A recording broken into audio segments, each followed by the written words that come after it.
पिछले एपिसोड में हमने देखा था कि चुयांग सिंगयून पर अटैक करने की कोशिश कर रहा था। अब चुयांग की वजह से वहां की फॉर्मेशन टूट जाती है, जिसके बाद सिंगयून और चुयांग दूर जाकर गिरते हैं। इसमें चुयांग को ज्यादा चोट नहीं आती, लेकिन सिंगयून अब कमजोर था, इसलिए वह ज्यादा जख्मी हो जाता है। फिर चुयांग उठता है और सिंगयून से अपना बदला लेने के लिए उसे मारने जाता है, क्योंकि उसकी वजह से चुयांग को उसके ही विलेज से निकाल दिया गया था। तब सिंगयून कहता है कि मुझे तुम पर दया आ रही है, तुम आज भी वही बकवास हो। यह सुनते ही चुयांग गुस्सा हो जाता है और उस पर अटैक करने लगता है, लेकिन सिंगयून खुद को प्रोटेक्ट कर लेता है। फिर भी सिंगयून अब कमजोर हो गया था, इसलिए चुयांग उसे किक मारकर दूर फेंक देता है। इसी बीच हम देखते हैं कि स्पिरिचुअल तलवार का कंबाइन प्रोसेस कंप्लीट होने वाला है। अब चुयांग सिंगयून पर अटैक करने के लिए दौड़ता है, लेकिन अब सिंगयून की तलवार भी रेडी हो जाती है, जिसकी मदद से वह चुयांग की तलवार तोड़ देता है और उस पर अटैक करके उसे दूर फेंक देता है। अब चुयांग काफी हैरान होता है, क्योंकि सिंगयून की तलवार अब काफी पावरफुल हो चुकी थी। इसके बाद सिंगयून उसे मारने के लिए अपनी तलवार से अटैक करता है, लेकिन तभी चुयांग इस पर किसी सीक्रेट पावर से अटैक कर देता है, जिसके बाद सिंगयून की तलवार फिर से पूल के अंदर चली जाती है और सिंगयून कहीं नजर नहीं आता। अब चुयांग सोचता है कि सिंगयून मर चुका है, इसलिए वह काफी खुश हो जाता है। लेकिन तभी सिंगयून कहता है कि तुम्हें क्या लगा, तुम मुझे इतनी आसानी से मार सकते हो। फिर सिंगयून एक फायर फ्रूट निकालता है और उसे ऊपर की तरफ फेंक देता है, क्योंकि उसकी फायर मटेरियल को देखते ही फायर ईगल उसकी तरफ अट्रैक्ट होने लगेंगे, और ऐसा होता भी है। इसके बाद चुयांग फिर से सिंगयून को मारने के लिए आगे बढ़ता है, लेकिन तभी सिंगयून एक और फायर फ्रूट निकालता है और उसे चुयांग की बॉडी पर फेंक देता है। लेकिन चुयांग सिंगयून के इस चालाकी को नहीं समझ पाता। तभी फायर ईगल वहां आ जाते हैं और चुयांग को अपने साथ लेकर यहाँ से चले जाते हैं। अब सिंगयून वहीं पर आराम करने लगता है, लेकिन तभी पूल के अंदर गिरी हुई तलवार अचानक से चमकने लगती है। यह देख सिंगयून सोचता है कि शायद वहाँ पर कोई मैकेनिज्म है जो तलवार के पावर की वजह से एक्टिवेट हो गया है। फिर सिंगयून उस पूल के अंदर जाता है, जहाँ पर उसे एक टेलीपोर्टेशन मैट्रिक्स दिखाई देता है। फिर सिंगयून जैसे ही वहाँ पर अपनी तलवार लगाता है, वह एक सीक्रेट जगह पर टेलीपोर्ट हो जाता है, लेकिन वहाँ पर गिरने की वजह से वह बेहोश हो गया होता है। इसके कुछ समय बाद सिंगयून होश में आता है, जहाँ पर उसे एक स्पिरिचुअल बिस्ट का अंडा दिखाई देता है। उसे देख सिंगयून समझ जाता है कि यह अंडा नॉर्मल नहीं है। फिर सिंगयून जैसे ही उसे लेने जाता है, उसे एक पावर रोकने लगती है, लेकिन तभी सिंगयून को वहाँ से स्पिरिचुअल लिक्विड गिरता हुआ नजर आता है, जिसे वह लेकर खा जाता है। इसकी पावर से सिंगयून की स्पिरिचुअल पावर रिकवर होने लगती है। यह देख सिंगयून समझ जाता है कि यह जगह बहुत ही स्पेशल है। इधर हम देखते हैं कि सियावोहू ने एक नया पैलेस तैयार कर लिया है। दूसरी तरफ सुई फैमिली के लोग काफी परेशान हैं, क्योंकि अब तक बहुत से फैमिली ने चू फैमिली को सरेंडर कर दिया है।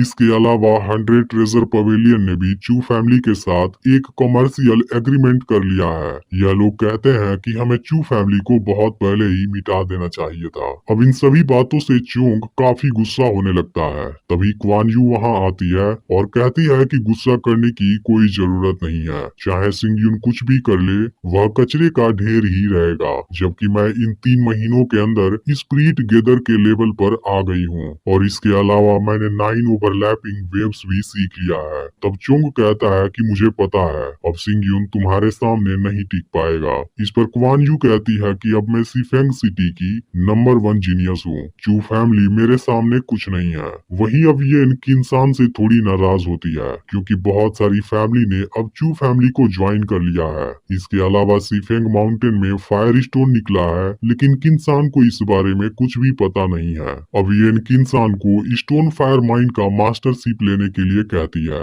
अब सिंगयून भी इतने महीने तक कल्टीवेशन प्रैक्टिस करके टेम्पर्ड बॉडी के 8वें लेवल पर आ गया है। इसके अलावा इसने अपने लिए बहुत सारा स्पिरिचुअल लिक्विड भी कलेक्ट कर लिया है। उस जगह से वापस लौटते समय फायर ईगल सिंगयून का पीछा करते हैं, लेकिन सिंगयून अपनी लाइटनिंग पावर से उनको मार देता है। इसके बाद वह अपने घर आ जाता है, जहाँ के बदले हुए नजारे से वह काफी खुश हो जाता है। फिर सियावोहू उसे बताता है कि इस दौरान बहुत सी फैमिली ने हमारी फैमिली को ज्वाइन कर लिया है, लेकिन सिंगयून को वहाँ लियू सियान नजर नहीं आ रही थी। तभी अचानक से वह पूरी जगह हिलने लगती है और वहाँ के बिल्डिंग से फ्रोजन फ्रोजन स्पिरिचुअल पावर निकलने लगती है। यह देख सिंगयून तुरंत अंदर जाता है, जहाँ उसे लियू सियान के पास एक लड़की नजर आती है। सिंगयून देखता है कि लियू सियान की फ्रोजन पावर काफी तेजी से एक्टिवेट हो रही है, जिससे लियू सियान को काफी परेशानी हो रही है। इसके बाद वह लियू सियान के पास जाने वाला होता है, लेकिन लड़की उसे मना करती है, पर सिंगयून नहीं मानता है और जैसे ही लियू सियान को टच करता है, उसकी पूरी बॉडी बर्फ में जमने लगती है। तब लड़की अपनी आइस फ्लावर से सिंगयून को वहां से फ्री कराती है और लियू सियान भी सेफ कंडीशन में होती है। अब लियू सियान भी सिंगयून को देख काफी खुश होती है। इसके बाद वह सिंगयून को बताती है कि लड़की का नाम बिंगली है। जब वह यहाँ से गुजर रही थी, उसे लगा कि मेरे और उसके बीच कोई रिलेशन है, इसलिए वह यहाँ पर रुक गई। तभी सिंगयून की नजर बिंगली के ड्रेस पर जाती है और वह समझ जाता है कि बिंगली का संबंध नाइन फ्रोस्ट पैलेस से है। इसलिए वह बिंगली से पूछता है कि तुम यहाँ किस इंटेंशन से आई हो। यह सुनकर लियू सियान हैरान हो जाती है। तब सिंगयून बताता है कि नाइन फ्रोस्ट पैलेस नॉर्थ की तरफ है, जो बर्फीले बादलों के बीच छुपा हुआ है और असल में यह एक मिस्टीरियस सेक्ट है जो केवल फीमेल को रिक्रूट करता है और उनको आइस की खतरनाक कल्टीवेशन प्रैक्टिस कराता है। उनके ड्रेस में जितने ज्यादा फ्रोजन लाइन होते हैं, उनकी पोजीशन उतनी हाई होती है।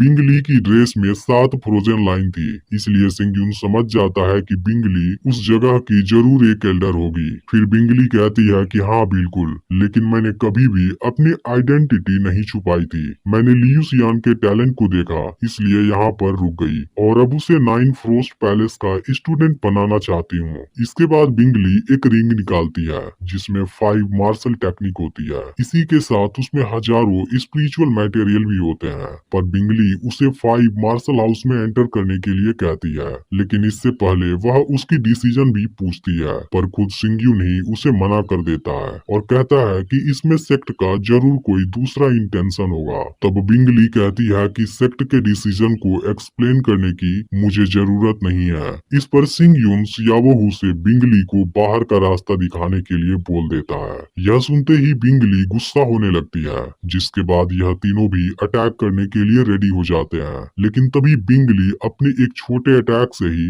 यान को दूर फेंक देती है, लेकिन सिंगयून पर इस बात से कोई फर्क नहीं पड़ता है और वह अभी भी उसका सामना करने के लिए तैयार होता है। यह देख बिंगली आइस फ्लावर से अटैक करने जाती है, लेकिन फिर लियू सियान बीच में आकर दोनों की फाइट रोक देती है, पर सिंगयून अभी भी नहीं मानता और बिंगली का सामना करने के लिए तैयार होता है। तब बिंगली कहती है कि क्या तुम्हें नहीं पता लियू सियान के पास कौन सी बॉडी है। यह सुनते ही सिंगयून इस बारे में पूछता है। तब बिंगली बताती है कि इस दुनिया में एक ऐसा स्पेशल ब्लड है जिसकी पावर के सामने कोई नहीं टिक सकता और मुझे लगता है कि लियू सियान के पास फाइनल 9 फ्रोस्ट ब्लड है। यह सुनते ही सिंगयून हैरान हो जाता है। फिर बिंगली बताती है कि इस ब्लड में बहुत ही खतरनाक बर्फीली पावर होती है। अभी कुछ देर पहले केवल एक छोटा सा एक्सप्लोजन हुआ था, लेकिन अगर यह पूरी तरह से एक्टिवेट हो गया तो इसे रोकना नामुमकिन हो जाएगा और 10,000 मीटर के रेडियस में मौजूद पूरी जगह तबाह हो जाएगी।